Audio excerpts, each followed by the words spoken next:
रुपये में। फ्रेंड्स, इसका पावर कंजम्पशन 2000 वाट है, जिसको आप इसमें पैनल में लगे हुए स्विच द्वारा 200 वाट से 2000 वाट तक अपनी रिक्वायरमेंट के हिसाब से कम या ज़्यादा एडजस्ट कर सकते हैं। जिस चीज़ को आपको पकाना हो उसके जिस टेम्परेचर पे आप इसको कम या ज़्यादा कर सकते हैं। इसमें पुश बटन कंट्रोल है। इसमें plate work material crystal glass है। फ्रेंड्स, इसका बॉडी मटेरियल प्लास्टिक है। इसकी वारंटी 1 ईयर की है और इसका कंट्री ऑफ ओरिजिन इंडिया है।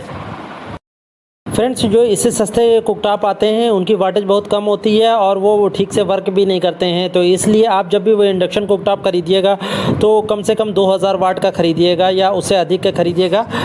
इसकी बाइंग लिंक मैंने वीडियो के डिस्क्रिप्शन में दे दी है, जहां से अगर आप चाहें तो इसको बाई कर सकते हैं। और मैं इसको ओपन करके दिखा देता हूँ। बाकी इसकी फिनिश और कितना खूबसूरत है। और ये इसकी कार्ड भी बहुत अच्छी है। ये काफ़ी लंबी कार्ड है, जिससे आसानी से आप किसी भी अपने सॉकेट में 16 एम्पियर सॉकेट में लगा सकते हैं। फ्रेंड्स, ये बहुत ही अच्छा इंडक्शन कुकटॉप है जो कि आपको 2200 रुपये, मात्र 2200 रुपये में मिल जाएगा और इसका वाटेज 2000 वाट है।